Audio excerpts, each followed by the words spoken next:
Hi, have you ever felt frustrated about loving art and wanting to draw and paint, but didn't get enough help from your teachers? Well, I know how you feel, so I actually became an art teacher who wants to help.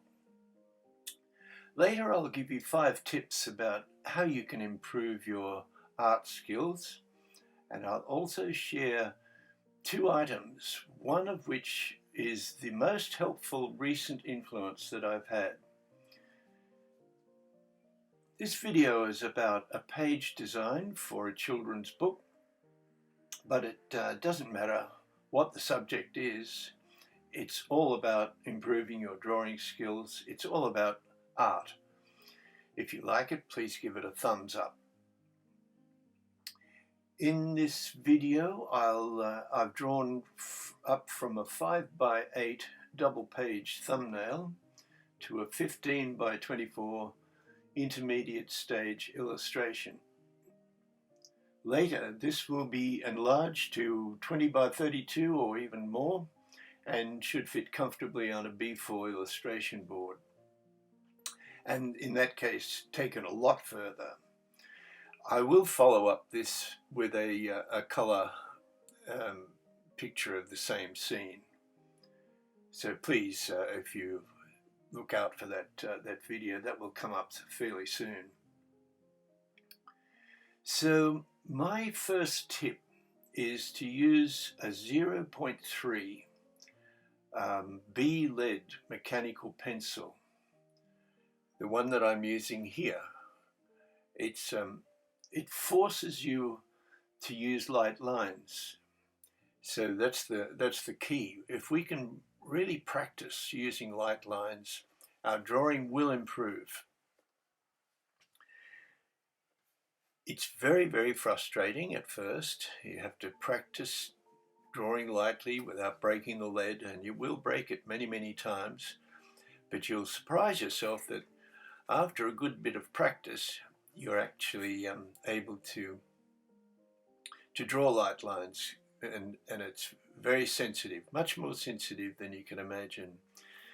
If I can use an analogy, if you play a musical instrument, like guitar, for example, if you try to change from a C to an A minor chord, for example, when you first start off, you've got to wrestle almost with the guitar, but after a few months, the changes are quite smooth, and you'll find the same thing happens with that mechanical pencil.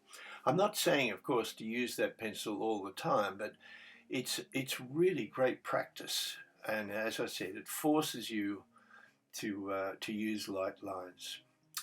So that leads us on to tip number 2. Don't get too fussy about mistakes. Don't erase. Just draw over the mistakes, and then erase. I've had many students who they feel, oh, I've made a mistake, and they start erasing the lines that they've made the mistake with, and they inevitably make the mistake again. You can see when it's wrong. You can see if it's a mistake. So that should be your guide. So just leave the mistake. Come back to it after you've got it right, and you will. So then, in that case, you can erase happily, knowing that you've got it right, and you've got something to compare. That's why. So tip number 3, draw through. See where something relates with something else in the picture, right? So just you'll see later on, I'm sure there'll be examples of that where I'm just drawing through. I'll try and do one for you, but just draw through, see where that snout of the pig, for example, links up with the eye. You can see it's almost on the same horizontal line of the other pig, the front pig. So you're looking for things like that. You're looking for horizontal lines or vertical lines or angle lines, and you see where they intersect. So drawing through means you might draw that line very lightly from the snout to the eye eyeball on the same horizontal plane. So that's a tip that I think is really worth practicing as well, to see through, see where things relate. Tip number 4, simply keep your drawing loose and fresh. Don't get too tight. Keep it nice and loose, nice and fresh. Doesn't have to be highly detailed. It doesn't have to be a photograph. It actually looks great when it's nice and loose. It looks more sketchy, and it's very pleasing to the eye. But keep it loose. The reason I say that is that you can quite easily, by keeping it loose like that, you can quite easily make changes if you want to. It's a bit like you make a mistake and you just continue drawing. So keeping it loose, you're flexible, and you're able to fix it up if it needs fixing, or just leave it as it is. Doesn't matter. So keep it loose and keep it fresh.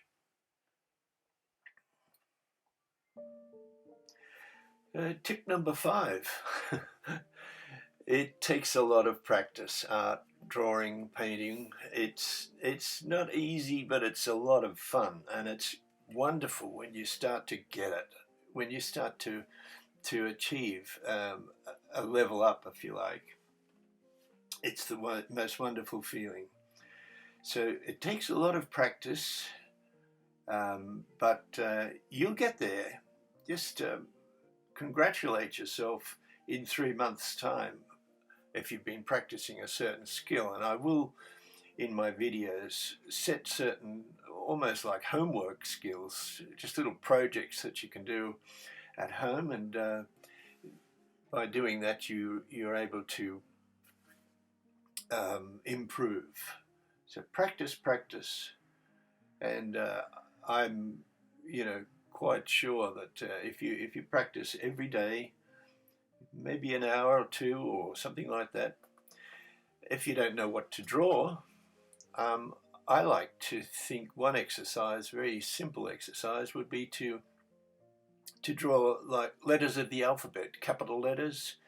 They're more robust, as it were. So draw letters of the alphabet, decorate them, shade them in, put them in perspective, all sorts of easy little tasks that you can set yourself to practice, and especially, as I said before, practice with that 0.3 lead.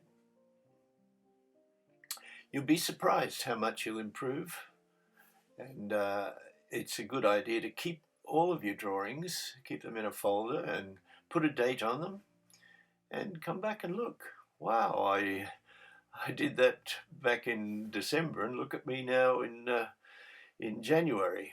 So these things are very helpful. So we'll watch the video, and I'll just comment on certain things. You can see these. This little dog knows no fear. He's a little character, and he feels as though these pigs have intruded right into his space. This is a double-page illustration, and you can see that the center line is just very lightly drawn in blue pencil. It doesn't intrude into the main points, the snouts and the dog don't intrude into that center line. That's a very, very important thing, because when books are printed, if you got some important element in the gutter, it's not a good thing. So any important aspect in the picture, keep it off that center line. Now in a minute I'm going to start drawing.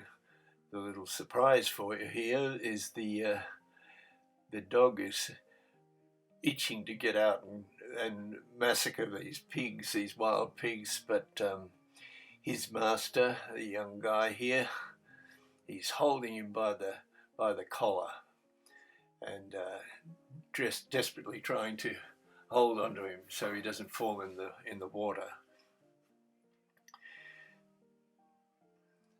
So I was saying before that I'd like to talk about two things. We'll show you one thing and talk about another thing, a little surprise, and just like you to share with you that this is in fact my own story that I'm writing. So it's a 32-page children's illustration book, and it's my task at the moment. I've been working on it for a while. So that's the first surprise. Now, I'd like to just ask you if you enjoyed this video, please subscribe. If you could subscribe and comment, I'd appreciate a comment, because with a comment I'm able to gauge what you guys out there want, and if you found it helpful, or what would you like for me to do, because I'm starting up this channel and I'm very dedicated to making it work, but I'd like to make sure that it works for you. So please subscribe, and please make a comment for me. Now, coming up is the greatest influence I've had in years, and it's a book by James Gurney, and it's called Imaginative Realism. So in a way it's very helpful for children's illustrators, or illustrators generally, graphic novelists, because in it he shows how to get a picture of something that doesn't exist. So you may know that James Gurney wrote the book There He Is, with his little budgie, Mr. Kooks. But he wrote the book Dinotopia, the series, and he was also an illustrator for National Geographic. This is a wonderful book. It's got so much detail. Mine is fairly worn out because I've been using it constantly for the last few years, and even though I'm trained as an art teacher, I found this wonderful. It's really one of the best books I've ever seen. He goes into fantastic detail, and it's extremely helpful. So yes, color experiments, early humans, he touches on everything. You can see that was probably a cover for National Geographic. If you go to his website, jamesgurney.com, I'm still learning how to put those sort of references on my channel, but certainly I recommend looking at his website, and in particular his blog. It's wonderful. There's so much information there and references. He's what we call the master in my books. He's just so good and so dedicated to teaching as well. You'll get a lot from his channel, and but that blog is something that's really helpful. So I don't know if you've seen Dinotopia. If you haven't, check it out. It's really worth looking at. He has another book too, which I'll go into detail. I'd like to go into detail a little bit more with this book. I just wanted to present it to you as a little sort of extra added thing. But he's got another book called Colour and Light, apart from his series. Thank you so much for watching, and I hope you enjoyed it. I hope you got something.